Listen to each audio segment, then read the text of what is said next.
way that society celebrates masculine traits puts a lot of women in a constant productivity mode, where they feel depressed and burnt out and incapable of just resting and feeling okay taking care of themselves. And if you've been struggling with depression or burnout and you just keep feeling like regardless what you do, regardless of what you learn about, it's just never really enough. It doesn't give you that feeling of peace and knowing that you have a way out and that you have a foundation to build everything else that you want to do on top of, then maybe this can be what you need as well. Hi there, I'm Antonie and I talk about self-development for feminine people and how to create a more energized and empowered life that you love. So if that sounds like something for you, then click that subscribe button and keep on watching. This video is all about what the masculine and feminine energies are and why they are so important. But before I really go into explaining the differences, I wanted to really share the reason why I think it's so important for everyone to understand these energies and to know how to tap into either one of them. The reason really lies in my own personal experience, where I had worked a lot on personal development and focusing on things like time management, figuring out my burnout, and creating more empowering beliefs rather than the limiting ones I was holding on to. Even though I was learning so many tricks and tips on time management and solving your burnout and releasing stress from your body, I still kept falling into this pattern of finally figuring out a new trick and getting super excited and working really, really hard for a little while until I just couldn't do it anymore, until I just crashed. It was like I needed to get off the road and take a pause and really just recover. And that kept on happening over and over again, and the times where I was feeling productive and getting things done kept getting shorter and shorter and shorter. And I was just feeling so tired of always feeling like I was running out of fuel, like my energy just wouldn't last. And I also got confused because there are so many different ways that people describe things like burnout. There are so many different signs and so many different experiences that I kept going a bit back and forth between, no, I don't actually have burnout, I'm just kind of getting close to it, or yeah, no, definitely, that's me. Which constantly just made me question, is it really just me? Is it just that I need to just get things done and just pull up my sleeves and get the hard work done? And I felt like that for a really long while until I started to really understand the power of the feminine energy. And I bet that most of you have already heard a little bit about feminine and masculine energies. I had too. But it wasn't until I really started to dive deeper into it and really understand what the differences were and really understand the power of the feminine energy and how important it was for me to heal and for me to find my energy again, that I was able to finally find a way out. A way that felt sustainable for me. Because even though I was learning so much about time management and different tips and tricks, I kept feeling like when I'd started on them, I just kind of knew that they had an expiration date. I just kind of knew that they wouldn't be the solution for me. But the great thing now that I've learned more about the feminine energy and I've also learned more about syncing with my cycle, which is definitely something I want to bring up on this channel. I feel like even though I know there will be more hectic times in my life, and even though I know that sometimes there will be tough seasons, it's like I know and I have this inner feeling of peace that I have a foundation that I'm building all of that on. Instead of getting on the road, pedaling really fast, and then getting sidetracked and falling to the side of the road and having to patch up my wheel again to get back, I know that I have a wheel and a momentum that's going to keep going and that I can always come back to. That kind of foundation is worth more than I can explain.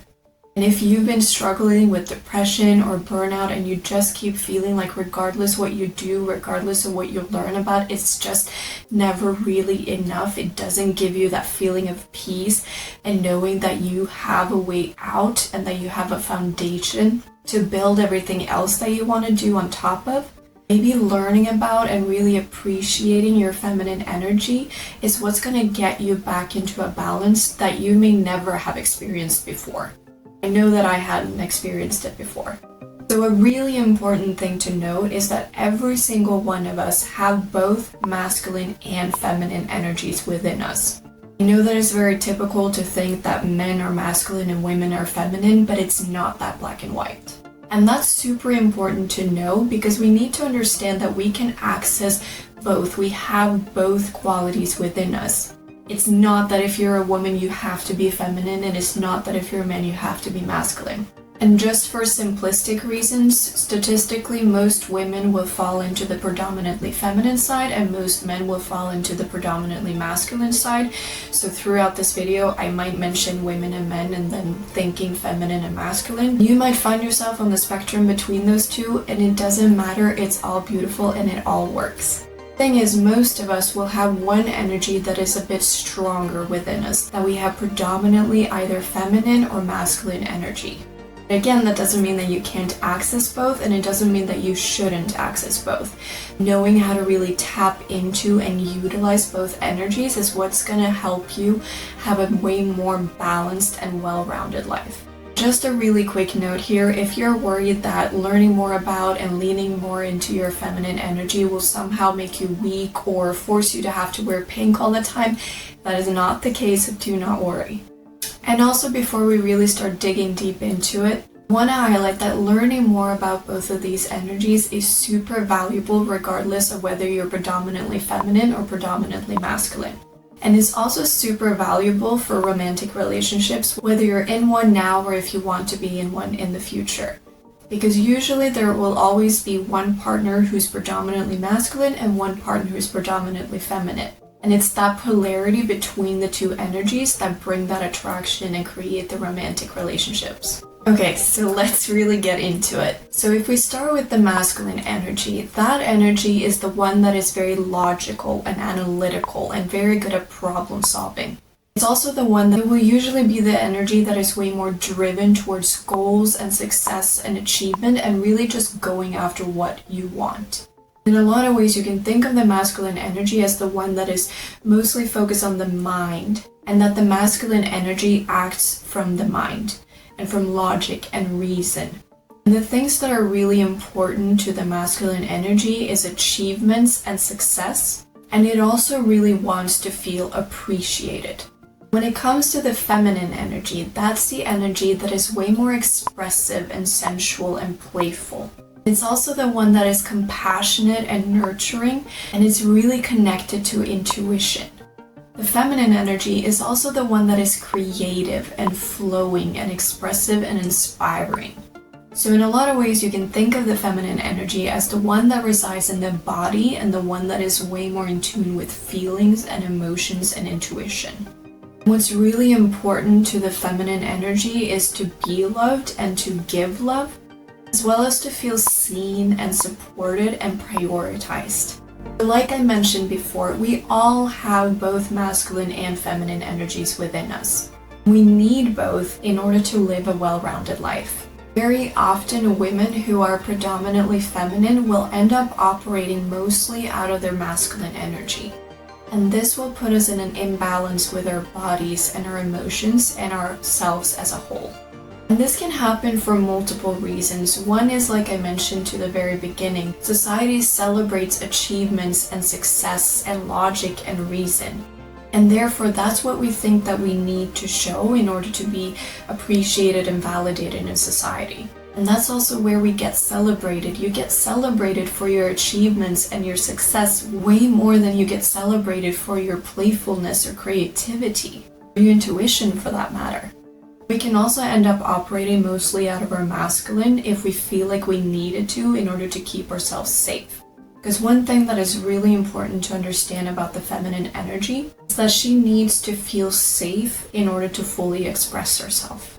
The masculine is way more the energy that protects and wants to keep someone safe. So if we don't feel safe expressing that more vulnerable and expressive and intuitive part of ourselves, we will lean more into the masculine in order to protect ourselves.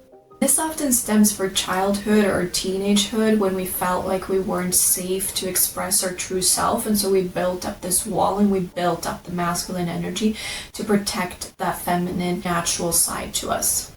But again, this is where I really want to point out again that you have access to both energies. So I don't want you to fall into the trap of thinking that, oh, if I'm a feminine woman, I need a man to protect me.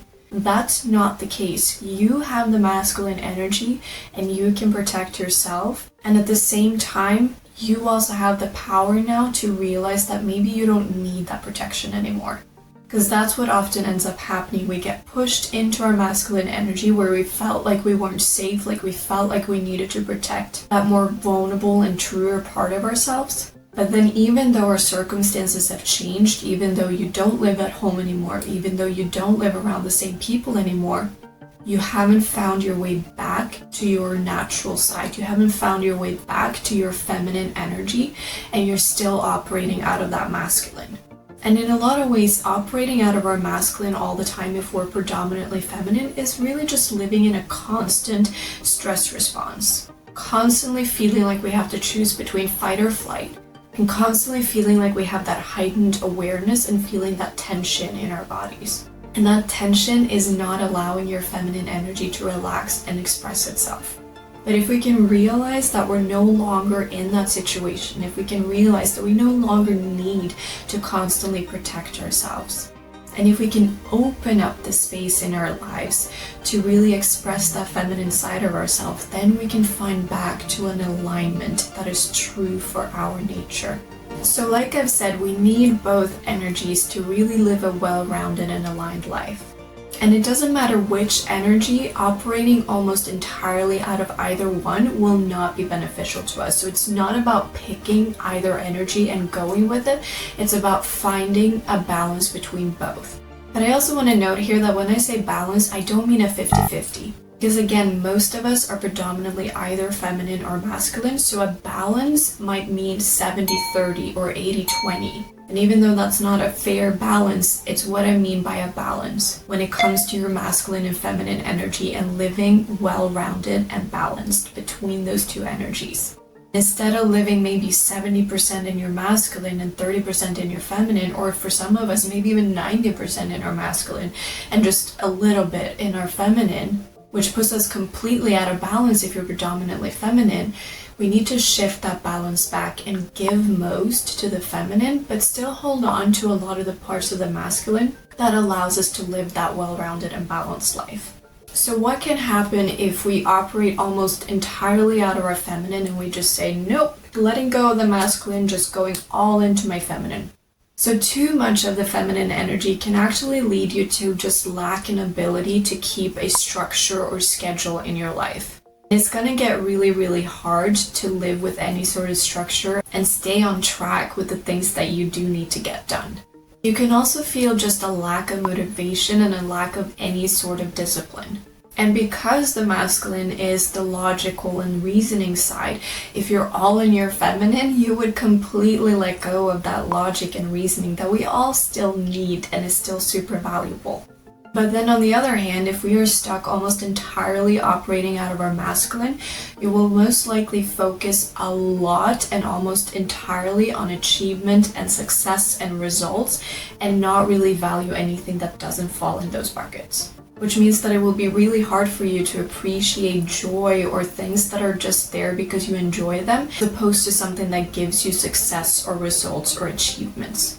You will also be completely in that logic and reasoning bucket, which will make you completely disassociated with your emotions and your body. Because remember, the masculine is in the mind and the feminine is in the body and is way more connected to your feelings and emotions. A really quick tip here, if you really struggle with expressing how you feel and you struggle to feel how you feel and really know how you feel and also express it, word it, and really process your emotions, that could be a huge sign that you are stuck inside your masculine and you're very disassociated with your feminine side.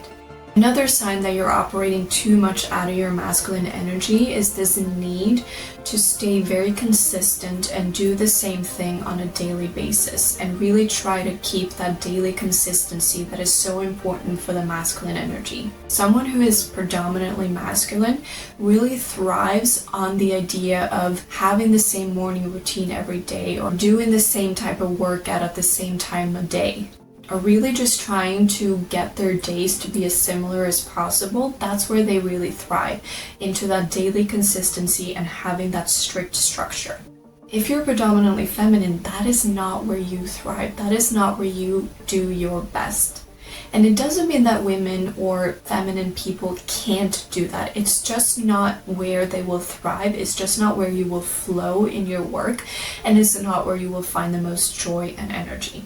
So if you feel like you always have to operate on a very similar way and you put yourself down if you haven't performed the same way today as you did the day before, and the idea of being in a more flowing and easygoing nature is super scary to you, then that's another sign that you might be stuck in your masculine energy and you're not leaving room for that feminine flow. And again, the masculine is in the mind and the feminine is in the body. So for someone who struggles a lot with emotional awareness or intelligence and struggles a lot to really know their own feelings and be connected to their own feelings, that's a sign that they're stuck too much in their masculine energy. And being stuck here can lead to a lot of burnout and depression and lack of energy because you're so disconnected to your body and your emotions and your needs. If you're too stuck in your masculine, especially if you're meant to be more in your feminine, and you're focusing so much on success and achievements and consistency, that will probably lead you to feeling a lot more unfulfilled and burnt out and depleted all the time. And you will probably struggle to really feel good enough or feel that you are doing enough. Because what's really important as well to know is that the masculine is way more of the doing energy, the one who goes out and gets it done, while the feminine is way more of the being energy, the one that receives and expresses. And therefore, if you constantly feel like you need to be doing something and that the idea of just sitting with yourself or doing some light journaling or just doing something for fun that has absolutely no goal or achievement or specific result in the end, and you are probably very stuck in your masculine, it's going to be really, really difficult for you to find that alignment and find that balance and find that connection with your body and your highest self. Again, because the masculine is so concerned with consistency and the feminine is a way more flowing nature and it's way more playful and easygoing. If you put an expectation on yourself to try to perform the same way every day, but you have female biology and you're predominantly feminine, you're gonna keep falling short of those expectations. And I've been there myself, and I kept feeling like I just wasn't enough and like I wasn't doing enough, like I was the one who was failing. But instead, it's actually that we set the wrong expectations to ourselves. We set expectations that have been designed for the masculine energy and completely disregards the feminine energy, which is just really, really screwed up, because if you're 80% feminine and you completely disregard that, then you're trying to perform and optimize your life and thrive based on 20%. How are you going to do that? So if you want to create a life where you feel empowered and energized and create the kind of life that you will be happy to live, and I highly encourage you to start learning more about your feminine energy and learning how to appreciate it and activate it. And if that sounds like something that you need and that you want, I hope that you will click that subscribe button for more content on how to create a life that you love, and also check out this video.